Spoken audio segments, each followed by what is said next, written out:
Olá, pessoal, sejam bem-vindos a mais um episódio do podcast Ciência da Bola. Eu sou o João Vitor, estou novamente trazendo aqui um convidado especial no nosso podcast. Hoje, o episódio 116, a gente vai falar sobre futsal, mas também vamos falar sobre o futebol. Então, você que trabalha com essas modalidades, preste bastante atenção no podcast de hoje, principalmente se você trabalha aí com o futsal, porque o convidado hoje vai falar muito sobre esse assunto. Nesse episódio, a gente tem aí o apoio especial da Futebol DNA, que é a parceira do nosso podcast. Vou deixar aqui durante o episódio o link aqui abaixo para quem está assistindo a gente no YouTube e também um QR Code na tela para que vocês acompanhem o trabalho da Futebol DNA, acesse o site, acesse ali também o Instagram e conheça o trabalho da Futebol DNA, que eles fazem um trabalho muito interessante com exercícios de treinamento para futebol, para futsal. Então lá tem mais de 1.000 exercícios que você pode acessar e pegar como base para aplicar nos seus treinamentos, tá bom? Quem está ouvindo a gente em áudio aí no Spotify e outras plataformas, também vou deixar um link aqui abaixo para conferir o trabalho da Futebol DNA, parceira do Ciência da Bola.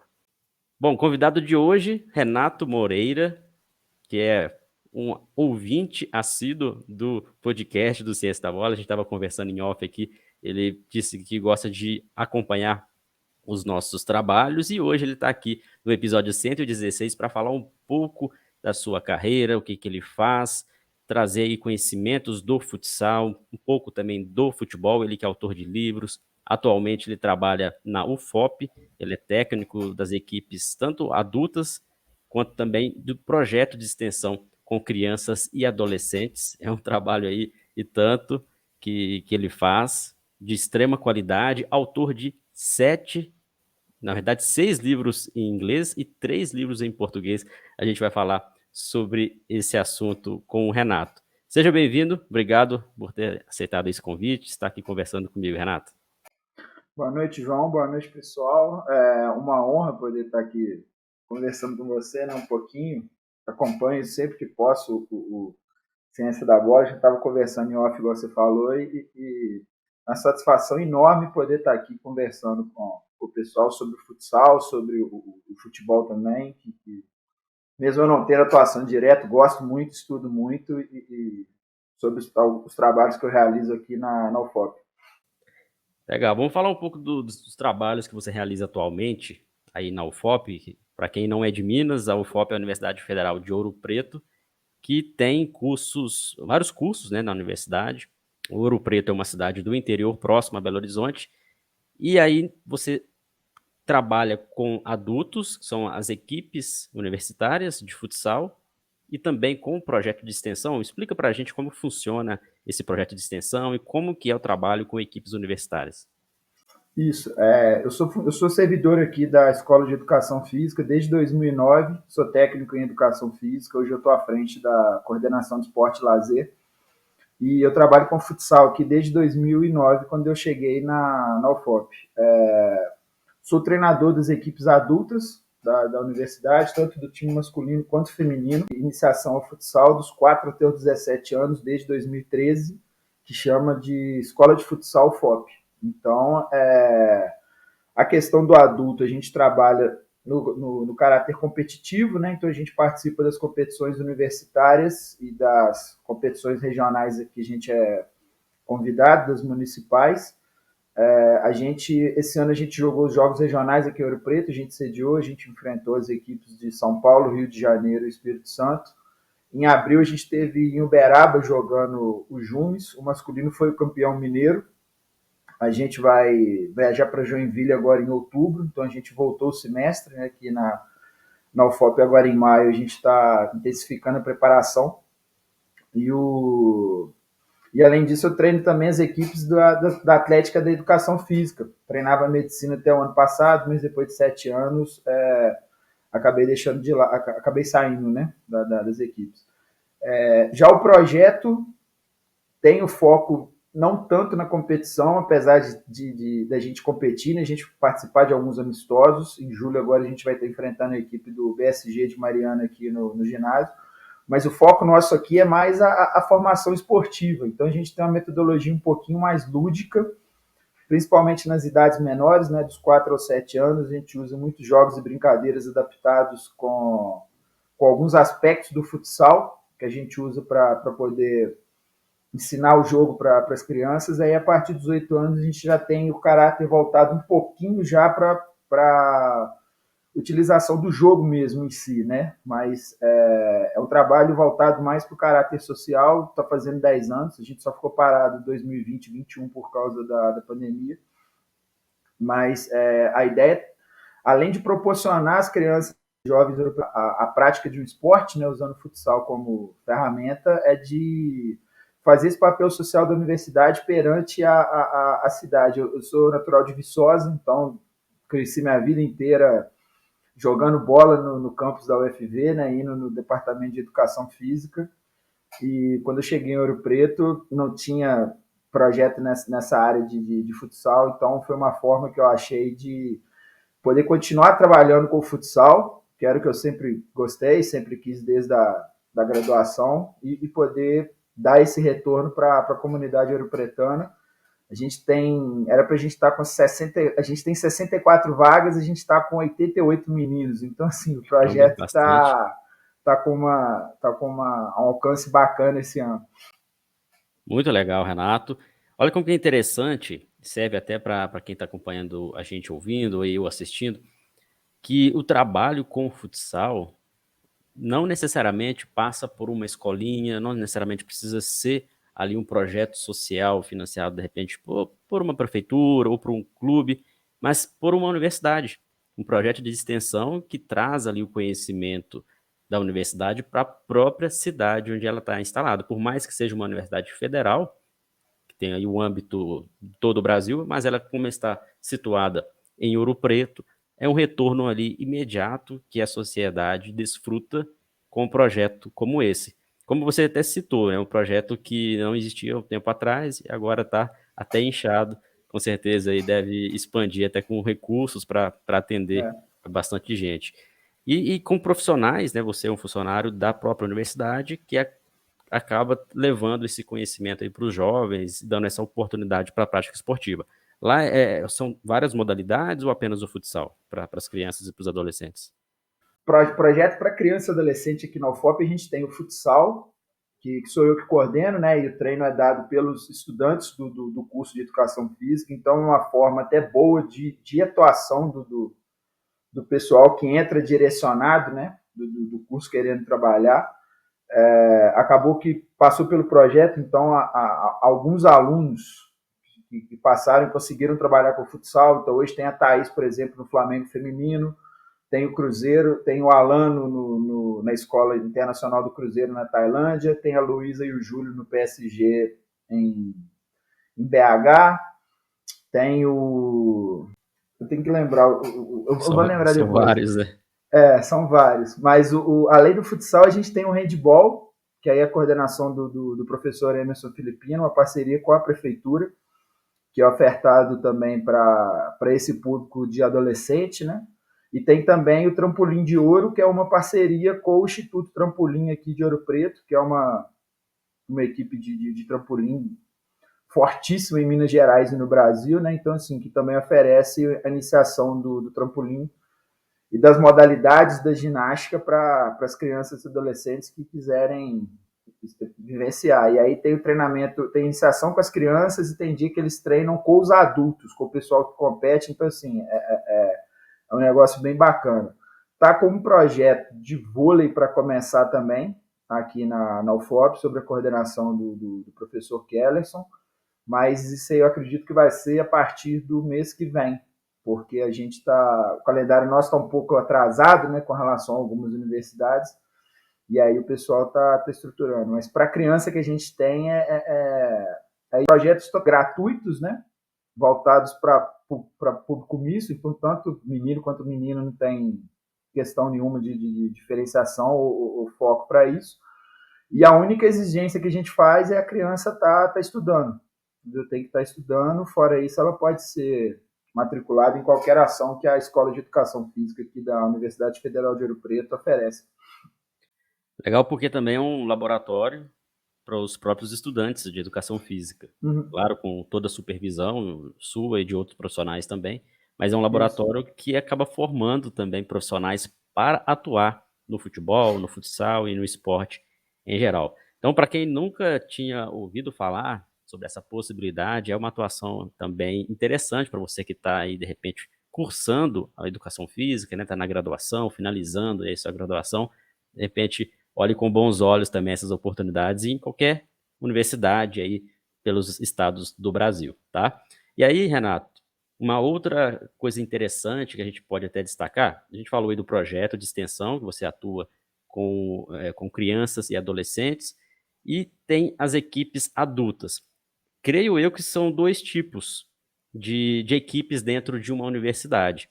Porque quando a gente assiste filmes, aí acompanha um pouco quem gosta da NBA, esportes americanos em geral, vê uma Uhum. estrutura de como é o esporte lá, que é muito forte nas universidades, devido ali todo o processo até das segundas divisões de muitas ligas, né? No Brasil não tem esse mesmo investimento, porém há duas situações, se não me engano. Tem as equipes universitárias, né, que você até citou que disputa campeonatos regionais e campeonatos nacionais, e aí são dos Uhum. próprios estudantes que representam a instituição, e tem as atléticas, que são equipes internas, equipes de cada curso. Seria isso mesmo? Isso. Isso mesmo. E o movimento de atlética é um movimento que tem crescido muito nas universidades. A questão dessa diferenciação, e até por eu estar à frente da coordenação aqui, eu sou responsável pelo esporte universitário, por poder gerir aqui dentro da UFOP, né, dentro da educação física. A gente acabou semana passada uma seletiva do futsal masculino, e aí a questão do esporte universitário, a UFOP tem três campos, né? Então, Ouro Preto, Mariana e João Molevade. Então, quer dizer que eu posso ter atleta dos três campos se eu quiser. Eu posso selecionar de 12 mil alunos, que a UFOP tem hoje mais ou menos, de número de estudantes. A questão das atléticas que está crescendo são times dos cursos. Então, Ouro Preto aqui, por exemplo, são 7 atléticas. Tem a da Educação Física, Medicina, Engenharia, do ICEB, da Farmácia, a ADEM, que é campo, e a Liga Geral. São 6. E Direito. São 7 atléticas de curso e uma geral.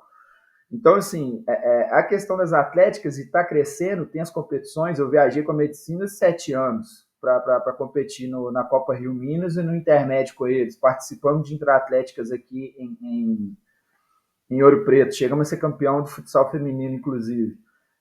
Que você pega alunos do curso. Então, a atlética, você tem uma questão de que se a pessoa entra na universidade, a gente sabe como a rotina é bem atribulada, né? Bem conturbada. Sim. Então, nas atléticas, o pessoal acaba proporcionando a prática esportiva para os alunos do curso e eles podem frequentar essas equipes mediante o pagamento de mensalidade, bimestralidade, trimestralidade. Eles resolvem. E tem as competições. Então, por exemplo, esse final, Corpus Christi agora vai ter o CIA e vai ter o CAV, se eu não me engano. Um em Valadares e um em Uberaba. E aí você tem o Engenharia, você tem o JUMEF, que são os jogos da educação física, você tem os jogos jurídicos, que são os jogos do direito, você tem o Intermédio, que são os jogos da medicina. E são eventos, né? Porque tem os jogos e tem a questão das festas. Mas as atléticas é um movimento um pouco mais popular, vamos colocar assim, porque dá chance das pessoas, às vezes, que não jogam, de poder estar lá participando, jogando. É feito até uma própria forma de integração dentro do próprio curso.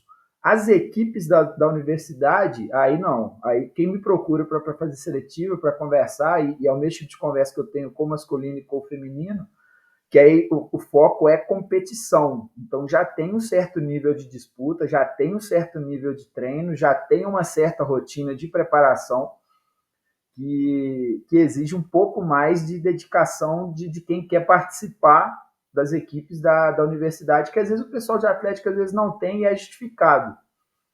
Mas é um movimento que está crescendo muito para o pessoal de educação física que está dentro dos cursos. É uma oportunidade profissional, igual a gente falou agora da questão dos projetos, né?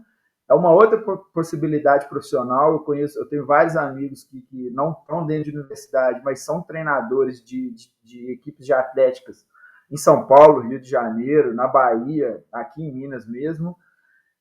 E é um mercado que está crescendo, é uma chance de atuação muito boa, de poder, assim, não só o futsal, mas handball, basquete, vôlei, natação, lutas, peteca. Então, cheerleader está crescendo muito, e esportes está crescendo muito. Então, assim, é um movimento que tem ganhado muito mais restrito aos cursos, e aí é um pouco mais democrático do que o esporte de competição dentro da universidade de maneira geral, vamos colocar assim. E você chegou, quando você fez a graduação, você teve a possibilidade de atuar como atleta, numa atlética ou não? Não, quando eu fiz a graduação em Viçosa, eu sou formado em Educação Física lá. Viçosa já tinha a Luve, que é uma atlética muito forte, mas uma atlética mais geral da universidade. Eu cheguei a fazer seletiva para campo, mas não consegui ser aprovado, não. Mas na minha época, o movimento de atlética não era tão grande ainda. Na verdade, não existia, né, o movimento de atlética. Você tinha os jogos intercursos, igual eu cheguei a participar um ano para acompanhar minha turma, né, dos jogos internos dos cursos, mas esse movimento de atlética eu fiquei na UFV de 2000 a 2005, não tinha ainda não. Esse movimento de atlética é um pouco mais nos últimos 10 anos, vamos colocar assim, 2012, 2013, começou a crescer e ganhou muita força. 18, 19, deu uma queda por causa da pandemia e está voltando agora, inclusive, no universitário. Porque a CBDU, por exemplo, já vai organizar os JUMs e os JUBs de atléticas. E aí aqui da UFOP, a gente já vai organizar um Intra-Atléticas para a gente poder definir os campeões para poder tá participando. O movimento que está crescendo é um movimento bem bacana. Isso é importante para a integração, né, dos alunos que estão ali numa rotina, às vezes até pesada, numa graduação, e também aqueles que não conseguiram se tornar atletas profissionais, com um determinado talento, eles conseguem aplicar ali durante aquele período. Pena que depois não tenha a continuidade, né? Depois que ele sai do curso, finaliza, mas historicamente, né, isso aí fica marcado. Eu, por exemplo, também não participei das atléticas, mas a minha graduação também foi há mais de 10 anos atrás, na Universidade Federal de São João del Rei, também interior de Minas, não tinha esse movimento. Hoje já sei que existe as atléticas lá, existem as equipes também da universidade, mas que bom. Então, quem está assistindo a gente aqui no YouTube, coloca aqui nos comentários se você é aluno, se você participa de alguma atlética, de alguma equipe na sua universidade, ou se você já participou também, coloca aí nos comentários, vai ser legal saber um pouco de vocês. Renato, então, trabalha com adultos, você trabalha com jovens, adolescentes, crianças. Como é essa rotina no dia a dia? A gente já conversou com outros profissionais aqui no podcast para tentar entender como é trabalhar com diferentes idades. Eu até soltei outro dia um corte falando que a gente tem que ter uma comunicação diferente, uma didática diferente. Mas e a cabeça do treinador? A sua cabeça como professor, como treinador, para organizar isso tudo e às vezes vários treinos durante o dia. Como que você faz? Hoje mesmo, só para pegar exemplo, eu começo o dia com 8 horas da manhã com um treino com a criança, né, de 8 aos 10 anos, e aí 9 horas tem criança de 4 aos 7 anos, e aí tem treino do adulto 5 horas. Então, assim, são 3 universos completamente diferentes, né?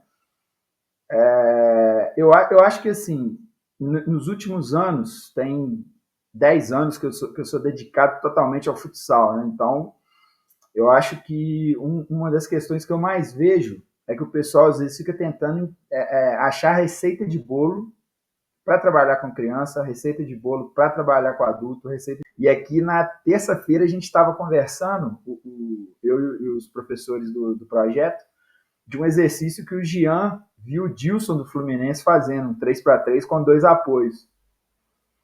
E aí, inclusive no estágio do Cabeça, desse ano, que eu não consegui ir, mas estava mostrando e tal, perguntando se isso era aplicável para a turma de 8 anos nossa.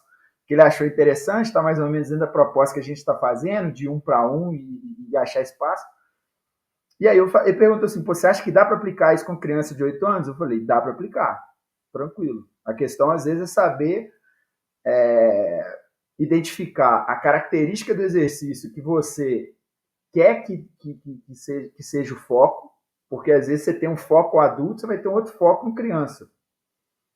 E saber passar isso para a criança, saber explicar. Então, assim, vai fazer um 3x3 com apoio, às vezes a criança não vai conseguir usar tanto o apoio. Então, às vezes, no adulto você quer trabalhar, vamos supor, você bota o apoio para você trabalhar amplitude ou profundidade, né? Lateral ou fundo de quadro ou campo. Às vezes a criança ela não vai perceber tanto se você não ficar falando, mas aí, então eu quero que ela comece a perceber. Então não precisa fazer passe toda hora, mas percebe. Então você pega o exercício, você adapta, você vai adequando de acordo com a especificidade da faixa etária. E aí é saber adaptar a atividade, saber característica da faixa etária, então é saber Piaget, saber Vygotsky, saber esse pessoal, ler um pouquinho fora do futebol e do futsal, poder identificar isso e poder principalmente adaptar as atividades. No Instagram do projeto, no Futsal Pop, a gente sempre posta as atividades e coloca sugestões, né, a partir de determinada faixa etária. E a gente, de vez em quando, a gente recebe algumas mensagens no direct falando assim, pô, mas isso dá para aplicar com criança de 10 anos? Dá para aplicar com criança de 4 anos? Dá para aplicar. A questão é saber conversar. Às vezes você não vai ter uma conversa com tanto conteúdo para criança, igual você teria, por exemplo, para adulto, vai fazer 2-1, gerar aqui, vai ter amplitude para gerar 2-1 na ala, para a bola entrar no fundo, para o pivô pisar, para o ala chegar batendo. Às vezes você não vai falar isso para uma criança de 5 anos, 6 anos. Mas você consegue passar, tô querendo que você identifique que tem um coleguinha seu ali aberto que pode ser opção de passe. E aí é saber que, por exemplo, de 4 a 7 anos é aquela fase da idade que a criança geralmente vai ter aquela questão do eu com a bola, né, muito aflorado. Então, ela vai ser mais individualista. Então, se eu vou fazer exercício, meu foco não vai ser ter muito passe. Mas às vezes é poder identificar assim, você viu que tinha? Vi que tinha, então tá beleza. Então é começar a ir identificando. E aí, eu pelo menos assim, eu acho que hoje qualquer atividade é adaptada para qualquer faixa etária, desde que o professor saiba pegar e fazer as adaptações. Essa fala sua aí é bem importante, merece destaque aí. Muita gente acha que não, tem coisa que não dá para ser ensinado ainda só depois dos 7, só depois dos 15. Não. O futsal, ele é jogado, assim, é um jogo. E qualquer idade você consegue levar o jogo, né? Só que, claro, de acordo aí com seus níveis de dificuldade, né? Níveis de regras aí, porque não tem como você aplicar alguma atividade para um nível, né, para uma idade, sem você, professor, entender o motivo. Isso que você falou da receita é muito legal, muito interessante, porque eu assisti ali um exercício lá no Ciência da Bola, vou aplicar. Tá, você pode aplicar, ótimo, mas como você vai aplicar? Se você aplicar exatamente igual, a chance de dar errado é muito grande, né? Exatamente, e assim, eu falo isso e eu já passei por essa fase de achar que tinha exercício que era de adulto, exercício que era de criança. Só que aí quando a gente começa a ler, e por exemplo, a questão do projeto a gente usar muito lúdico, né? Então ler muito Alcides Scaglia, Lucas Leonardo, João Batista Freire, Wilton Santana, então assim, de futebol de rua, de pedagogia de rua, esses negócios, então assim, a gente menor, eu por exemplo, eu joguei muita bola na rua, então a gente fazia certos jogos, a gente definia as regras, a gente conseguia organizar. E aí, hoje em dia, assim, eu fico vendo o pessoal, isso aí não dá para fazer com criança. Mas já tentou fazer diferente? Já tentou fazer de uma forma que, às vezes, ela consiga entender? Já tentou fazer de uma forma menos complexa? Porque tem muito treinador também, assim, e eu falo isso como uma crítica, eu me incluo isso no meio também. De curso, de conversas que eu participo, às vezes o cara quer passar uma atividade tão complexa, mas tão complexa, para faixa etária menor, que às vezes é só simplificar, vocês têm que fazer, eu quero que faz isso. E aí, com o passar da idade, vai aumentando a questão da complexidade, que é o que a gente fala na universidade, né? Simples para o complexo, fácil para o difícil. Exatamente. Às vezes a pessoa quer começar do difícil de uma vez e não é o caminho, pô. Às vezes dá uns dois E às passos para vezes, trás Renato, para poder caminhar.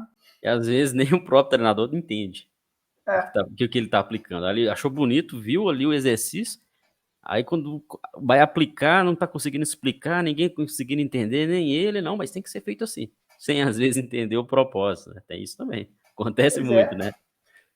Na terça-feira, o começo do ano, primeiro trimestre, eu dei mais treino.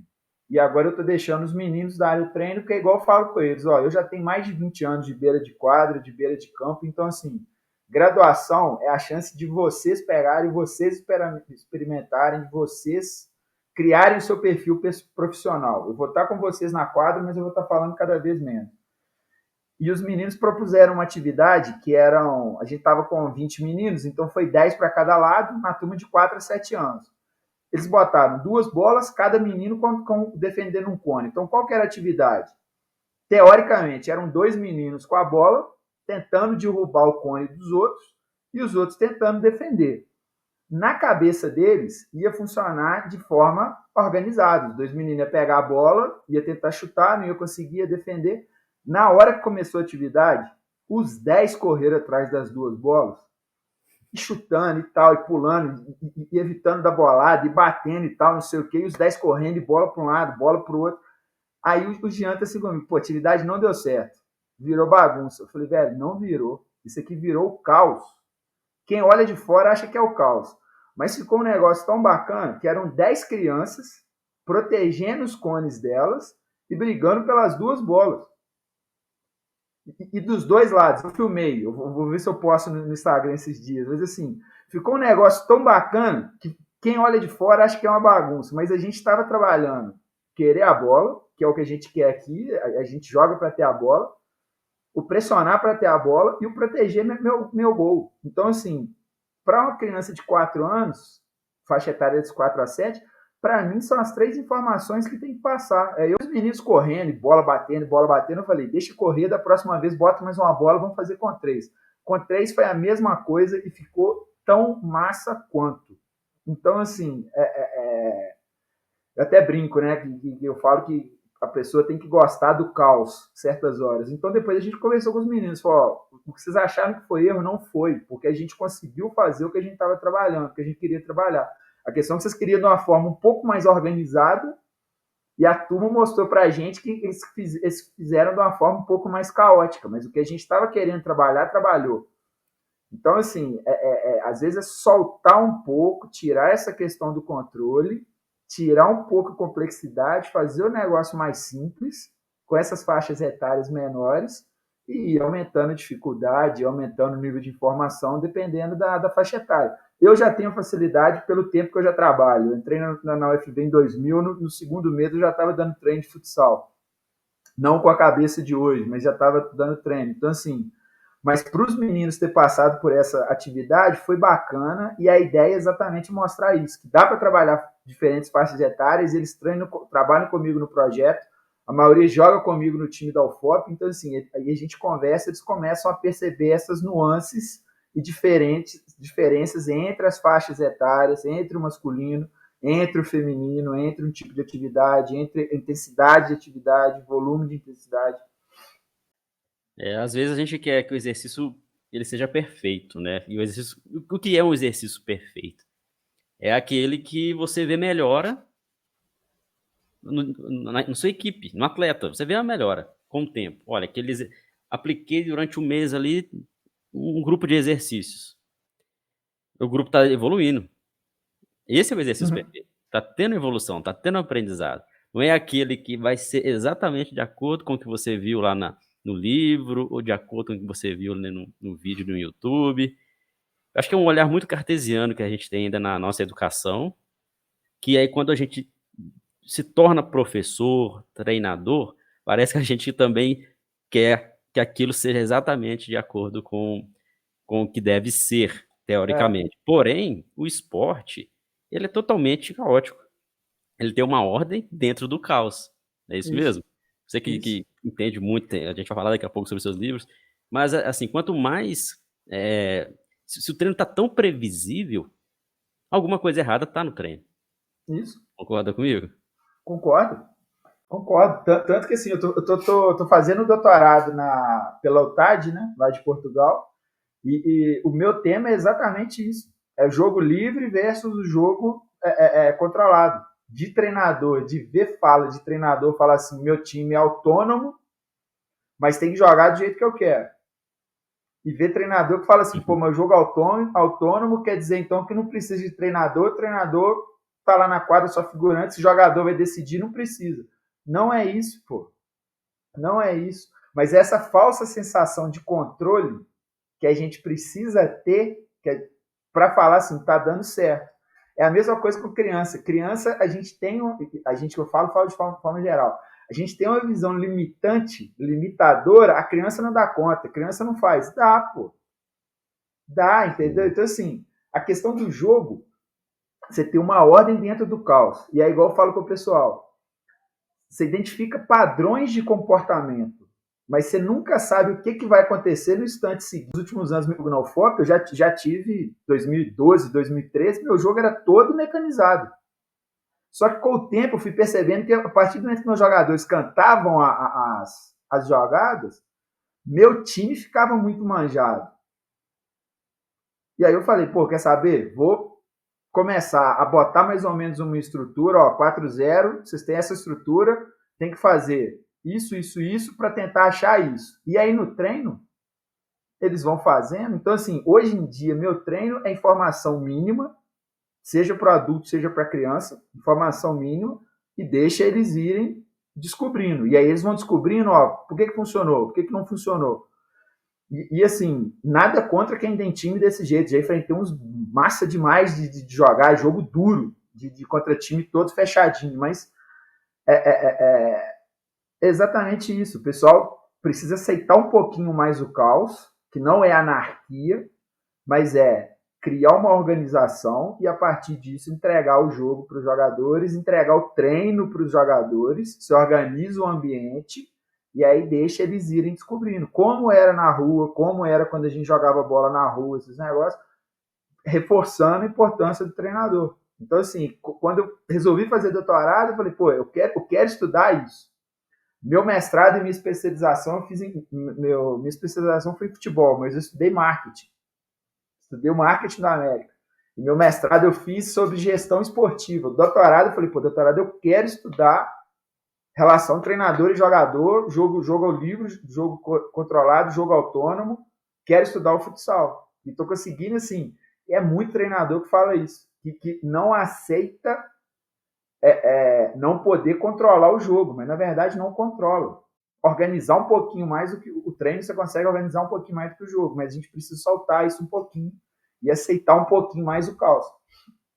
Excelente, excelente. Essa sua explicação aí deixa muitos profissionais que estão acompanhando a gente aí, que talvez fiquem com aquela pulga atrás da orelha. Será se estou no caminho certo? Será se é isso mesmo? Sim, se você está com esse pensamento, está no caminho certo, porque você está refletindo. Você está saindo ali da famosa caixinha de seguir o que está sendo, que foi rotulado em algum momento que se deve fazer. E é muito importante isso. É o primeiro passo. E depois, claro, buscar esse conhecimento, buscar informações. Só de estar aqui nos ouvindo esse papo aqui ou assistindo, já mostra que é um profissional diferenciado. E é assim, é um campo de estudo que vem crescendo bastante. Esse campo de estudo na ótica da complexidade do jogo, da teoria do caos. É algo que muitas teses de doutorado vão surgir. Fica a dica também para quem está no mestrado, quem está no doutorado. Assim como o Renato, ele confessou para a gente que está fazendo o doutorado justamente para isso, né, para entender, porque tem muita gente que faz mestrado e doutorado e ainda não gosta do tema, né, Renato? Acontece muito isso, mas não é o Só seu para ter caso. título. Só para ter o título de mestre, o título de doutor. E às vezes a pessoa entra com um pensamento, depois não gosta daquele assunto, e é normal, acontece com frequência. Mas no seu caso, você está estudando, e o que, por exemplo, você vem identificando, algum paradigma que foi quebrado a partir do momento que você vem identificando, e além disso que a gente está conversando sobre essa complexidade? Eu acho que está, ainda que pouco, o Brasil está começando a caminhar para aceitar um pouquinho mais a teoria na prática. A gente ainda não está igual, por exemplo, Portugal e Espanha, que hoje são referências, né, do trabalho de treinador, da questão do estudo de futebol e futsal e outras modalidades, mas eu acho que o pessoal que está saindo das universidades, a CBF está fazendo a questão dos cursos, CBFS agora também com as licenças, eu acho que o pessoal está aceitando um pouquinho.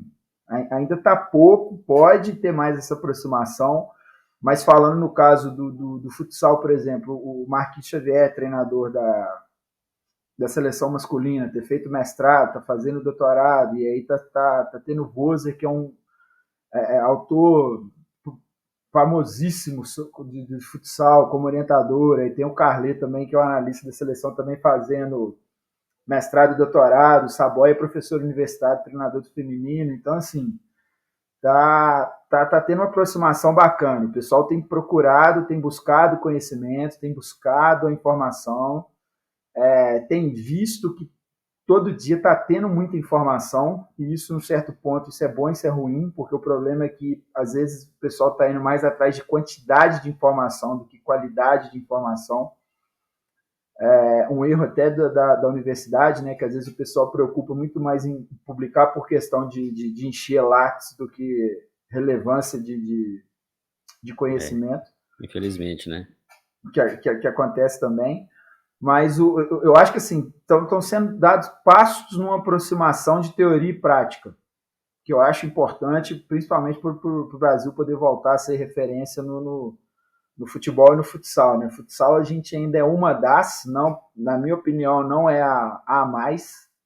Então, Portugal, Argentina, então Portugal principalmente na questão teórica no futebol e no futsal, e aí o Júlio Garganta há muito tempo, o Zé Guilherme, Daniel Barreira, o Bruno Travassos. Então você vê que alguns dos autores mais publicados nessa questão são todos portugueses, né? Então você entende um pouco o sucesso da seleção masculina, seleção feminina, dos títulos conquistados. Mas eu acho que é isso. Mas assim, ainda tem um pouco com algumas pessoas ainda tem um pouco de ressalva com relação ao pessoal que vem da universidade. Dentro da própria universidade tem muita gente também querendo ser pai de termo, inventando muito termo só para poder falar que usa. Exatamente. Mas aí, assim, eu acho que a gente está caminhando no sentido bacana de aproximar. Eu consigo ver um panorama mais positivo nos próximos 5, 10 anos do que antigamente. E o pessoal tem buscado, tem procurado muito questão de pós-graduação, de mestrado, doutorado. Então, assim, profissional, tem algumas pós agora de futsal começando, então isso tem sido bem bacana. Que bom saber que está havendo esse link. Não sei se você já ouviu eu comentar, o ouvinte talvez que está sempre acompanhando já tenha, de repente, ouvido eu falar a respeito disso, que o Ciência da Bola nasceu nesse gap. Percebi uma falha nessa comunicação entre prática. Prática são clubes, escolinhas, né, projetos sociais, com o que era produzido no mundo acadêmico. Hoje, realmente, né, você até comentando, há uma aproximação grande, e uma das ideias, e ainda é o propósito do Ciência da Bola, é traduzir isso numa linguagem única, a ponto de que todos possam compreender. Então, que bom que está se aproximando cada vez mais, diminuindo aqueles doutores que estão ali produzindo conteúdo só para o mundo acadêmico, só para eles lerem, né? Criando termos, às vezes, também só para eles, sendo que lá na prática há muitos problemas, e não adianta também ficar de fora, né? Do outro lado, apontando o dedo, olha só, não é assim, tá, mas como é? Vamos auxiliar. Do outro lado também, né? O pessoal da prática, que atua na prática, olhando a ciência, olhando os estudos com outros olhos e aceitando que, olha, peraí, temos que melhorar, né?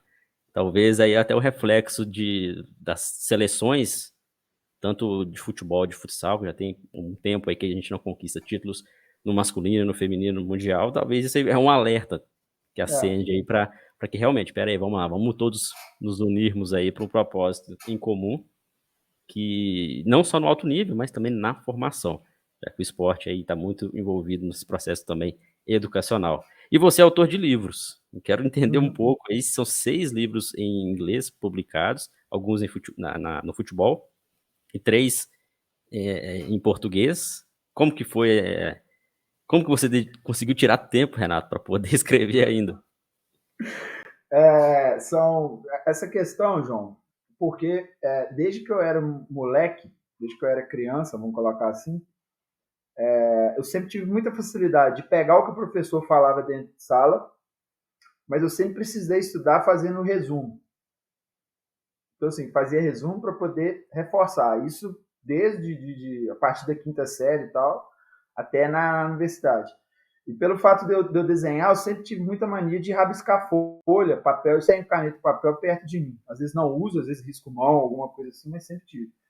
E quando eu comecei a dar treino, isso desde da graduação, eu sempre tive a mania de, dar treino e escreve e pensa em variação. Então, falo direto com o pessoal que dá foto. Pensou em exercício, anota, tenta pensar no máximo de variação possível que você conseguir, sem ser das básicas, né? Tempo, tamanho, número de jogador, porque às vezes de um jogador, às vezes de um exercício você tem 10, 15, às vezes você tem um mês de treino usando o mesmo exercício, só aplicando variedades. E a partir disso, antes de vir para o UFOP, eu trabalhava no Ipatinga, no infantil. Eu era preparador físico do infantil. E aí, o que eu fazia? O Cleiton, que era o treinador, me deu uma agenda para eu poder fazer as anotações e tal. Eu vi os treinos e anotava os exercícios que o Cleiton fazia. Então tá fazendo trabalho de falta, cobrança, bola na segunda, bola vai ser triscada na primeira trave, 5 contra 5, se a defesa pegar, vai sair transição e tal. E aí, anotei esse material do Ipatinga. Um dia aqui no FOP, pensei, quer saber, vou fazer um PowerPoint nisso para eu poder estudar. Fiz o PowerPoint. Desse PowerPoint, comecei a pensar em variações desses exercícios. E aí, um dia, falei, vou botar isso no Word e vou escrever. Escrevi.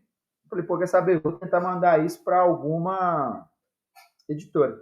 Mandei para 2 editoras nacionais aqui do Brasil, eles falaram que não tinha interesse em publicar, falaram que futebol já era um tema defasado, já tinha muita publicação na área. E aí eu acompanhava um site, acompanho em Input, que é dos Estados Unidos. E aí um dia, vendo uma atividade deles no Facebook, eu falei, quer saber, vou mandar mensagem para eles para saber se eles têm interesse em publicar um material. E aí mandei, porque eles tinham os livros de exercício, tinha comprado um deles do material totalmente prático de como que o Barcelona do Guardiola jogava. Mandei, o Mike respondeu, falou, se você consegue traduzir para o inglês? Falei, consigo traduzir. E aí fiz um, ele perguntou, tem outro? Falei, tem outro, faço. E aí comecei a fazer, na hora que eu assustei, foram 6 livros em inglês, 5 de exercícios e um de um resumo de jogo de posição. Eu fiz um estudo para mim, essa mania de sentar, de estudar. Então, assim, meu tempo livre na UFOP, a hora que eu não estou... atualmente eu estou com 20 horas dentro de quadro. Então, assim, quando eu estou, às vezes, sentado, fazendo alguma coisa, estou estudando, e aí a gente estava conversando isso aqui em off, às vezes eu boto podcast de futebol para poder escutar, então eu escuto Ciência da Bola, escuto Future, escuto alguns outros podcasts que eu estou escutando. E aí, esse do jogo de posição, fui estudando, fui fazendo resumo, até para poder passar para o pessoal aqui da UFOP, o masculino e o feminino. Eu sempre falo que eu tenho esse benefício, né? Porque como eu trabalho no universitário, eu trabalho com o público que já está acostumado a ler, a estudar, a refletir, a falar. Então, eu consigo fazer esses resumos e consigo mandar para o pessoal para a gente poder debater isso no treino, conversar, às vezes, no WhatsApp mesmo. Não que outros grupos não tenham, mas o ambiente universitário me permite isso. Então, eu fiz esse resumo, mandei para o Mike, ele gostou, e aí saiu esse trabalho do jogo de posição. Aí depois veio a possibilidade de fazer a parceria com o Marcelo Antonelli, que está no Orlando, nos Estados Unidos, que ele tem um livro, ele é brasileiro, ele tem um livro Soccer Powered by Futsal, que é um trabalho muito bom, que ele aplica nos Estados Unidos, e perguntou se eu tinha interesse, se eu conseguia traduzir para o português.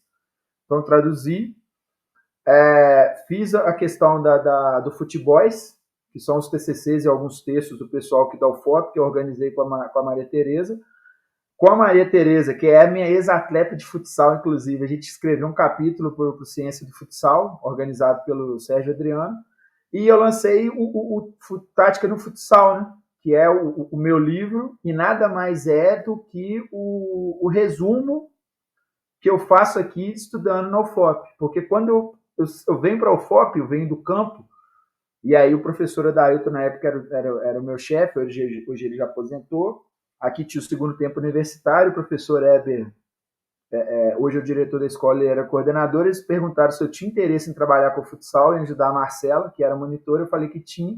Só que eu falei, tem muito tempo que eu não mexo com futsal, então eu tenho que voltar a estudar, tenho que fazer alguma coisa. Eu comprei os livros que tinham na Forte na época, comecei a fazer os resumos via podcast não, mas assim, via vídeo no YouTube, via livro, via jornal, às vezes alguma coisa na internet, anotava, aplicava, dava algum exercício, fazia.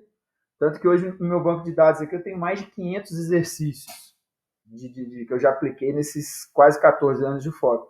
E aí esse Tática no Futsal é o resumo que eu faço para estudar, o resumo que eu tenho no meu computador pessoal, aqui no meu notebook, meu trabalho na UFOP. E ele é o E livro foi a mesma atual, né? coisa. É o É, mais atual deles. o mais atual. E foi a mesma coisa, que a Apris me submeteu, me mandou um e-mail perguntando se eu tinha interesse, mas aquele e-mail geral, né, que manda para todo mundo que compra livro. Eu tinha comprado o livro do Teodo, do Garganta e do Zé Guilherme. Aí eles mandaram, eu falei, vocês não tem nada de futsal? Eu falei, quer saber? Não custa nada. Mandei o resumo, eles aprovaram, e aí sim, tem esse livro de futsal rolando aí desde 2021. O Legal. material que eu tenho tido um feedback muito bom, não só de treinador, mas de jogador também, que ficou material didático, de leitura fácil, de que o pessoal consegue entender alguns conceitos que às vezes eles tinham dificuldade e tal, e assim, tem me possibilitado conversar com muita gente bacana, não só do Brasil, mas do mundo inteiro. Interessante. Então, para você que está ouvindo a gente, assistindo, tem aqui abaixo, vou deixar um link, que esse livro, esse último que você citou, que é Tática no Futsal, né? Ele está Uhum. no nosso site também, como um dos livros que a gente indica. Então tem um link aqui, vocês vão ver vários livros ali. E para você que trabalha fora do Brasil, porque a gente tem alguma audiência de brasileiros ou portugueses que moram em países de língua inglesa, Renato. Uhum. Na Nova Zelândia, na Austrália, no próprio Reino Unido, nos Estados Unidos. E, de repente, se não conhece algum dos livros do Renato em inglês, é uma maneira aí de conhecer e de até propagar aí para É, colegas de trabalho. E aí, esses livros a gente encontra no seu Instagram, eu vi que tem ali um link que tem todos, isso. né? Uhum. Qual que é o seu Tem. Instagram, para o pessoal até já... Meu Instagram é Renato BZE. Renato BZE. Então, o pessoal Isso. busca lá depois, segue o Renato e É, dá uma olhada ali nos livros. Tenho certeza aí que vocês vão gostar bastante. E fica inspiração também. Se você está no dia a dia ali, está com muitas ideias, quer botar no papel, organizar, de repente aí pode até conversar com o Renato, ele pode orientar, ó, como que é organizar um livro, como que seria interessante esse formato, porque é uma maneira também de compartilhar conhecimento, né? Tem muita gente que gosta da isso. leitura, e a leitura, como você disse, que ela é mais assim, voltada para a prática, acaba que é uma linguagem boa, fluida, suave, que dá para ler e compreender, né? Porque às vezes quando a linguagem é muito técnica, fica complicado. E dou razão para muita gente que às vezes não gosta de leitura assim. É. E todos esses livros que você citou, todos estão para acesso, né? Todos para acesso. Os ingleses conseguem comprar na World Class Coaching. Aí no meu Instagram tem um Linktree lá com encaminha para todos. Esses em inglês não tem mais a versão física, só a versão digital agora, porque a World Class viu que livro impresso não estava tendo uma saída muito boa, eles optaram pelo modelo e-book, mas eles ainda são vendidos. O do Soccer Power by Futsal, vocês vão comprar no site do Marcelo, que é esse Soccer Power by Futsal.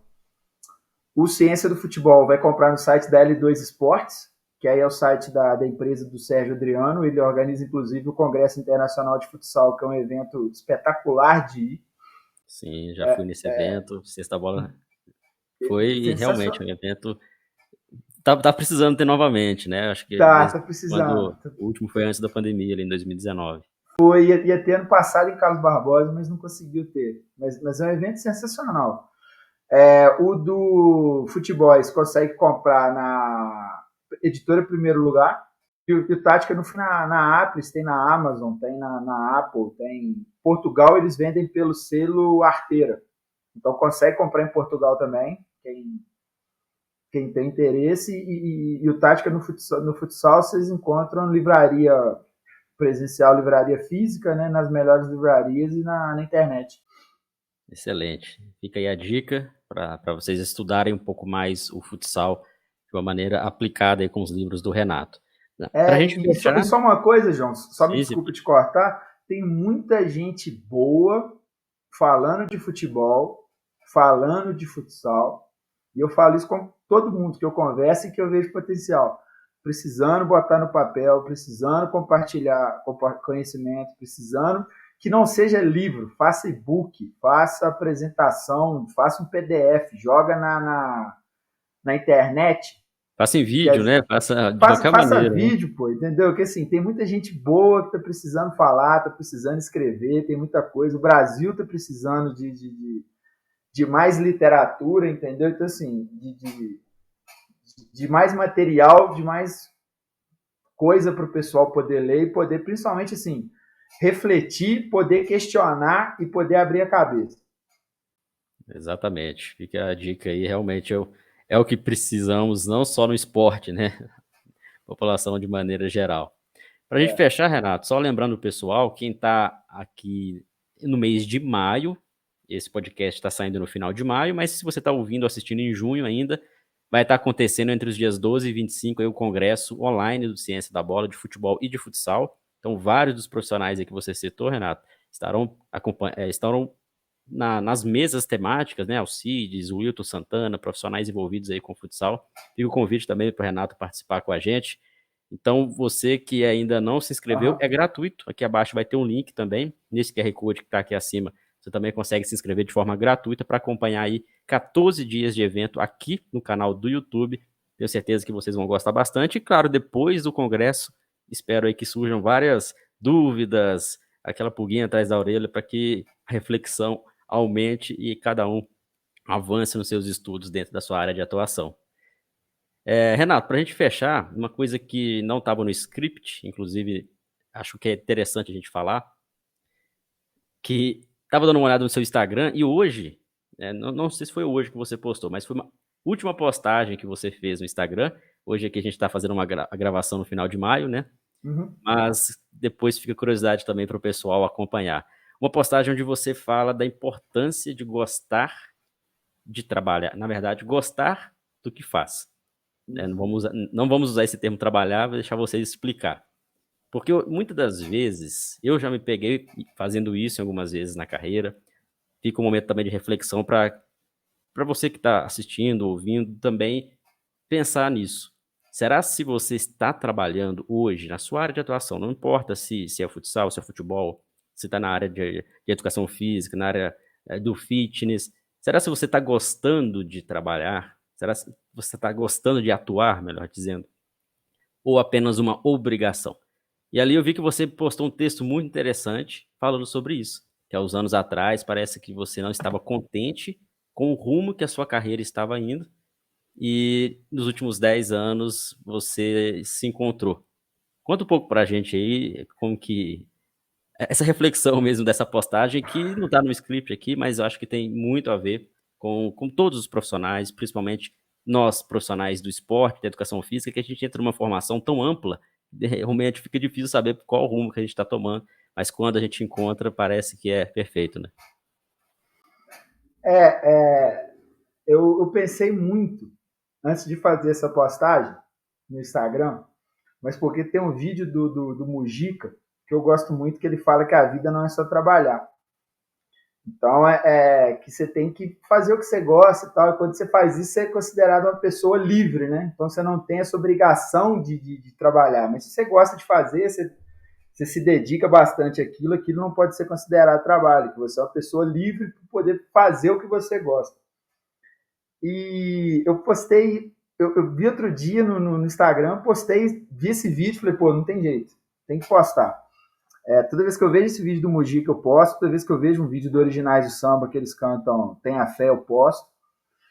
E aí eu postei, e veio um amigo meu falando assim, pô, você fala que não é só trabalhar, mas a gente procura na UFOP, você nunca está na sala, você só está dentro de quadra. Isso é trabalho que você faz. Eu falei com ele, pô, é trabalho, mas eu entrei na UFOP em 2009, 2013, minha vida estava uma bagunça, pessoalmente e profissionalmente falando, eu estava sem foco no que eu estava fazendo, e um dos negócios que eu sempre preservei na minha vida foi deixar o profissional não influenciar no pessoal e vice-versa. Então, o pessoal podia estar zoado, podia estar puto no dia pessoalmente, mas que o profissional ia ser o melhor profissional que eu pudesse e vice-versa. E em 2013 eu não estava conseguindo fazer essa divisão. Eu estava trabalhando mal, estava fazendo de qualquer jeito as coisas. Eu estava acordando indo para o FOP, estava querendo voltar para casa. E da universidade, cheguei a escrever o documento de exoneração.